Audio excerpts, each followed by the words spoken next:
Hi, let's talk about Tesla 2019 because this was the year where you could discover Tesla and be part of the biggest bull run on this tech stock ever. But there is so many people that actually didn't saw so much potential as we saw it here on this channel. In 2019, this was #1 stock that we discussed here on this channel with all its flaws and potential and different attitudes. So why maybe you wasn't part of this bull race? And I will dive into 5 different topics. Moreover, we will make sure that you don't miss the next Tesla opportunity.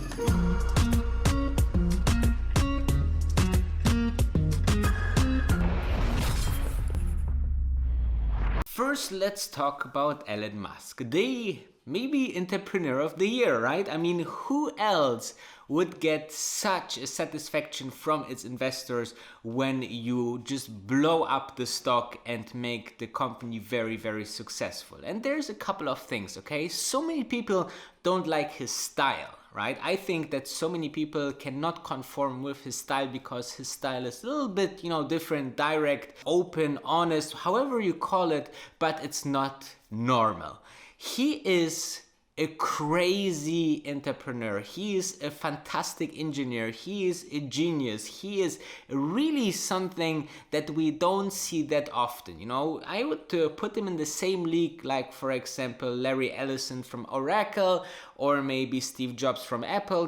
This kind of entrepreneurs and people who change our world doesn't come, on day-to-day basis. Now, while you was maybe blended by those media negative headlines about Elon Musk, the podcast on Joe Rogan where, he a bit.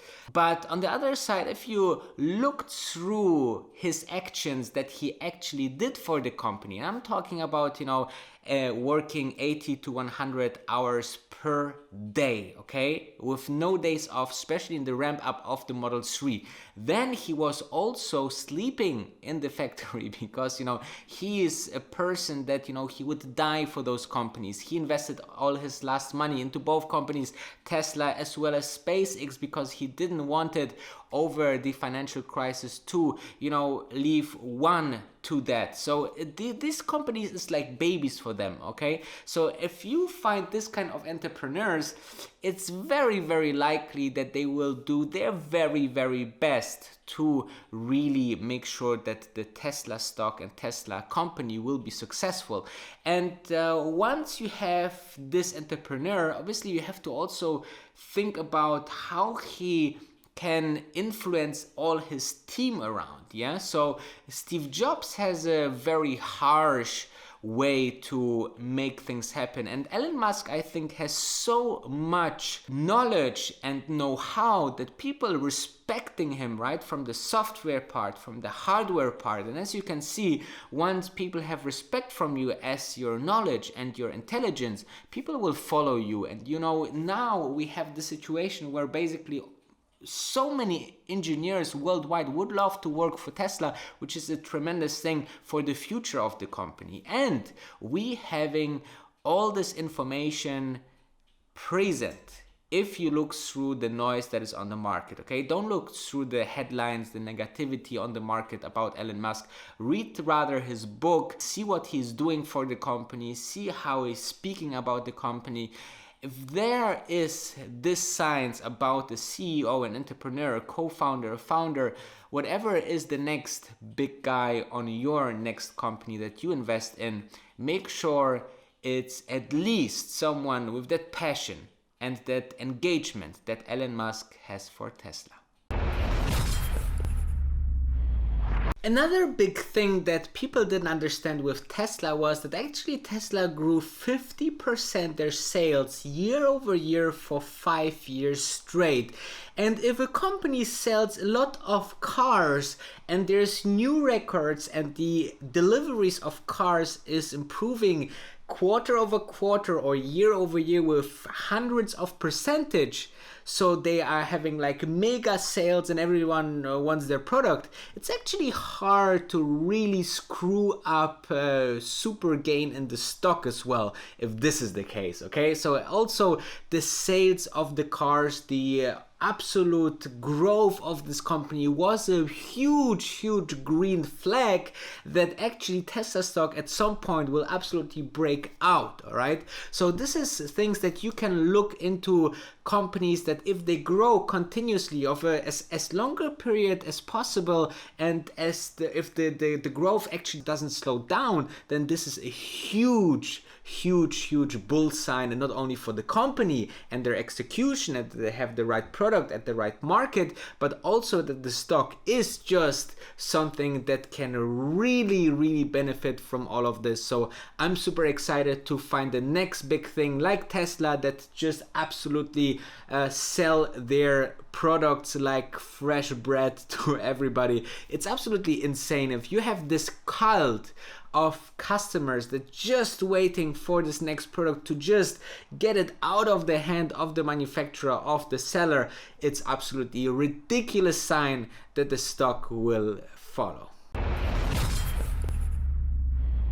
The Gigafactory in the US was a monster, guys. It was a monster to ramp up. And even Elon Musk made mistakes, okay? He wanted to bring more and more robots. For example, he brought robots that actually should bring some kind of rubber inside the doors, which was totally hard to program for a robot, but very easy to do for humans. And later on he admitted, he said, he wanted to have too much robotics, while people and some tasks are much better into placing this rubber inside a door, specifically when it's need to have some fine detailing. Okay, so as you can see, those things that you learn on the way is fantastic for a company like Tesla, because it's so young, it's so new to manufacturing, and they see manufacturing like a blank picture that they want to paint and revolutionize how people manufacture cars. And this is absolutely beautiful, but it came with a lot of bad noise, right? I mean, the Model 3 had paint issues and other issues, quality issues, so the quality management was very poor. Then they had to extend the tent outside the factory. They wanted to ramp up, but it didn't went that fast, and finally, the press was against them. They will never do, 3,000 vehicles per week and so on. And then we saw it coming and successfully done the 3,000 cars per week, then the 5,000 cars per week. Meanwhile, I think we are more than 10,000 cars per week at the Gigafactory in US. So as you can see, this was a super hard moment for Elon Musk and his team and Tesla. Tesla actually said in one podcast that they were so close. If the Model 3 ramp up didn't work out, and this was actually the time where Elon Musk spent his time in sleeping inside the Gigafactory, and therefore, you see how hard it was for the whole team, for the whole shareholders as well. I remember, by that time, the stock just went from 350 to 180, and I still thought, well, if they just go through this very hard time, we will be super crazy rewarded. And just a couple of months later, with the Model 3 becoming the best-selling car, in so many countries and continents and regions, it was just, a joy moment. And therefore, think about it, what can happen? Put scenarios out of those things that a company working on, okay? See, if they nail it, what will happen then? What are the risks they don't nail it? What is the team that is behind that? How much would they want it to nail? Okay, is it just a CEO that waiting for his next paycheck, or is it really someone who wants to change the world? Oh, short sellers were actually very heavy on Tesla, guys. Do you remember those Mark Spiegels, those David Einhorns or Jim Chanos that actually flooded the market and the news about the bad things that are going on Tesla, that they cannot beat the market, there will be super huge competition, they will never do the ramp up of Model 3, the Gigafactory in China will never work, all of this were absolutely flushed away by the Tesla wave. And this is the funny and so great thing to see, stocks that actually have huge short selling positions. And Virgin Galactic, for example, is also a company that is heavily shorted.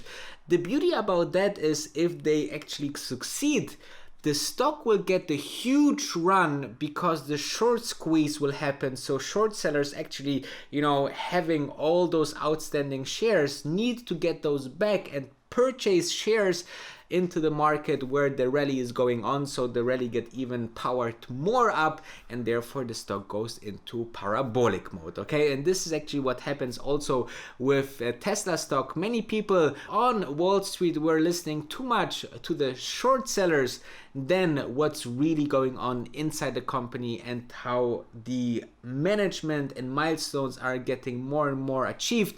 So as you can see, this is one of the big things that you can see during your next investments. Is this a very heavily shorted stock? If yes, and they have a good chance to reach their goals and show the world otherwise, then this can be a huge win for the investor.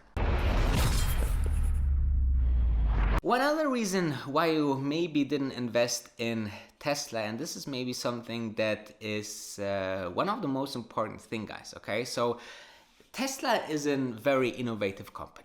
That's put to the side, right? Self-driving cars. I mean, very robotic, heavy manufacturing. Digitalized cars with so many features that other big car company would dream of. And as you have seen that the small car manufacturing, starting with very expensive and very, to improve Roadster and then grow to a mass producing electric vehicle manufacturer, I think the core was that so many people didn't believe that such a small company that Tesla was can, tackle the multi-billion and trillion market of vehicles, right? I mean, transportation is our day-to-day business. Doesn't matter if you call it taxi, drive self, or let transport your Amazon package from A to B. It's mostly a semi-truck that brings it over the long distance from A to B. Now, as you can see, the transportation on the roads is such a heavy business, and big players are ruling it. Okay, I'm talking about Toyota, I'm talking about Daimler, I'm talking about Volkswagen, I'm talking the big German car industry, but also the American car industry or the Asian car industry, right? And I think there was so much pressure on Tesla that they were so much convicted they need to change this industry and show it to them while the big giants were sleeping. And actually I think that so many people out there still don't believe that these big guys out there can be overruled by such a company that make innovative products. But this happens all over. Every few years we see a huge guy that is before a giant and shrinks to almost nothing, right? I mean, Kodak with digitalized photography. I mean, we are talking about Nokia with the smartphone that they missed, right? The same goes for BlackBerry. I mean, companies that had huge say in the film business by renting DVDs, like for example Blockbuster, and Netflix came out with a revolutionizing streaming service that made it absolutely ridiculous to go somewhere and borrow a DVD. So as you can see, all of these innovators are coming first very small, but when they bring a product that is much better than anything else on the market, then it's mostly too late for these big players to change, because it takes so many billions to really get into the business of innovation. And therefore I believe that people get scared sometimes when they want to bet on a company that innovates a big industry, but sometimes exactly this is the very right decision.